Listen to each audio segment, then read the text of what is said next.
Now joining us, Derek Crow. He is just a Democrat. He's running in Texas' 21st district. That means he's uncorrupted, no corporate PAC money. And Derek has actually been a long-time progressive fighter. So Derek, welcome to the show. Thanks for having me on, Chang. No problem. So you have fought in the past in terms of facing arrest, protesting the healthcare bill. You were part of the Brave New Foundation and Rethink Afghanistan, which I love. And then you had your own bookstore, right? I did. We sold nerdy board games, like tabletop games, and had a computer rental center. It's called Mothership Books and Games. It was a lot of fun. It was a great tabletop and land center here in Austin, Texas. You know what? Wait a minute. When did you start it? Because one of our hosts might have been one of your customers. Because it was back in 2012 or so. Yeah, I'm sure that folks may have come by. Yeah, no, it's very possible because John Idarola lived in Austin, Texas. He was getting a PhD at the University of Texas, and he's a huge board game nerd. So he probably stopped by and bought something at your store. There's a very high probability. There's kind of a very tight-knit gaming community here in Austin, and they tend to visit all the stores, so I'm sure he came by. Yeah, inconceivable that he wouldn't. Our nickname for him here, among 1,000 other nicknames he has, is King of the Dorks. So awesome. We would get along, that's good. I'm gonna tell him about you, Derek. He's gonna be your biggest contributor. And by the way, the links to contribute are down below. You should all do it if you're watching on YouTube or Facebook. Why get into politics? Sure, well, it's really simple. I have a 3-year-old son, and when we started this race, Lamar Smith was the presumptive Republican nominee. He was one of Donald Trump's first backers. He's also the climate change denier in chief in the US Congress. And every year that my son has been alive so far has smashed a temperature record, and it's been extremely alarming to me. And to have a congressional representative here who is committed to making sure that Exxon makes a profit instead of looking after my son's future was just intolerable to me. He was also Trump's first contributor in Congress and was a very strong backer of Trump. He's the guy who said you should get your news straight from Donald Trump. And when I looked around looking for people who could beat him in this congressional cycle, I just didn't see anybody that shared my values or my passion working strongly enough to do that, so I threw my hat in the ring. Yeah, look, I've been growing increasingly alarmed about climate change. I mean, it's a funny thing to say because we should have been alarmed all along, and I've been talking about it on the show for a long time.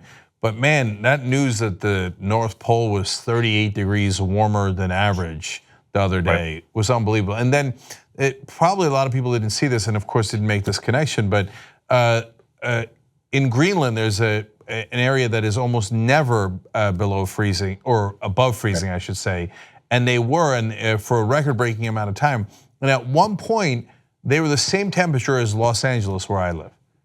Right, like, it's terrifying. And at one point during that incident that you're talking about, the Arctic was warmer than Europe. And when we do things like that and just let them go by without taking strong congressional action, and I say when we do things like that because this is a man-made emergency that we're having here, we're setting up the destruction of everything that we would think of as the American dream or future freedom and prosperity, because our political order can't survive the pressures coming from climate change. And that's why people need to really take this seriously. Yeah, no. I guess what I'm trying to impress upon people lately is climate change is not something that's coming. It's here. Right. We're in the middle of it. And so it's only gonna get worse from here on out. And then I'm afraid that when we panic, it might be a little too late, especially if the methane is released. But let's talk about the state of the race, because Lamar Smith is now retiring. So now the Democrat in the race has a much greater chance of winning, so that's good news. So then are the National Democrats getting behind you? We haven't seen any sign of that yet. They're welcome to come play a positive role in this race if they feel like it. But what we've seen so far instead is that they've recruited an ex-Republican who doesn't live in the district to run in this race, which is extremely disappointing for folks who want to see progressive change in this district. For our part, though, we've been running since April on a really progressive message of fighting for a country that works for everybody and not just corporations and the rich, fighting for policies like Medicare for all, climate change action, raising the minimum wage, ending the student debt crisis, and fighting the stupid border wall and the attack on dreamers. And it's unfortunate that instead of getting behind a message like that, the establishment has instead decided to recruit someone who sits on the board of the Texas Association of Business, which is a group that describes itself as the most powerful conservative business lobby group in the state, someone who supports fracking, and someone who takes corporate PAC money and money from executives at places like Goldman Sachs. We are fighting, on the other hand, for a future where those forces don't get to dictate our politics. And just to tell you how important that is in this district, a minute ago we were talking about climate change. We're here in this district as well. We are along in District 21 here in Texas, Flash Flood Alley. And we've had several instances in the last decade where, because we haven't taken vigorous action on climate change, we've seen floods and fires and storms here that our own state climatologist has called very clear signals for climate change. And to have that be the situation and have national Democrats lining up behind somebody who supports fracking and yesterday's solutions to the energy crisis is really unfortunate. But Derek, can you really claim to be the top progressive in the race when only Blue America, Democracy for America, Justice Democrats, National Nurses United, the People for Bernie Sanders, and Our Revolution has endorsed you? And I'm probably missing a couple. I would say so, and I think that they're endorsing us because we've been a consistent, aggressive progressive since the beginning of this race. We are not going to make any apologies for that. That's the message that can heal us after 4 years of Donald Trump and after 30 years of inaction on climate change and income inequality. And we think that the dynamic at play nationally and locally argues for someone fighting for progressive values without apology, and someone who's not going to do a song and dance depending on what room they think they're in and whether it's a Republican or a Democratic crowd. That's a great way to waste the progressive energy of this race.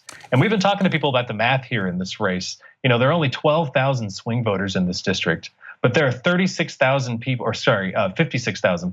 in this district that have voted for the Democratic nominee who tend to stay home in a midterm election. And we think motivating those people to come out and vote for progressive is the right way to go.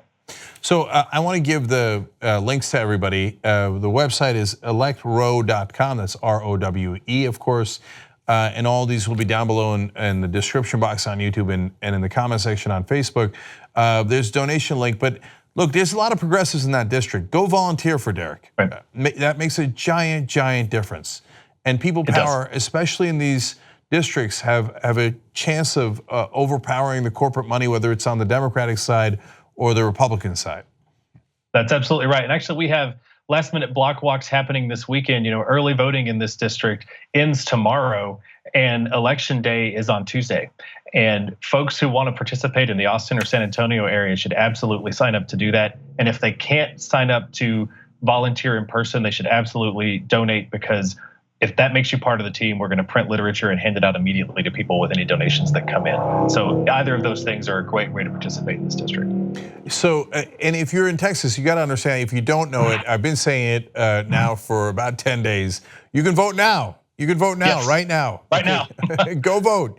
And you can vote tomorrow. And if you volunteer for Derek Crow, you can help him get out the vote both tomorrow and, of course, very important, on Election Day on Tuesday. So, Derek, we're going to cover those races right here on the Young Turks on election night. Cross our fingers, and there's 7 Just Democrats that are in those races, right. And you've got a great chance. I saw that you won a straw poll already in that district. So Derek's got an excellent chance of winning, but you could make all the difference. So get out there and fight for progressive values and make sure that wins instead of the corporate Democrats.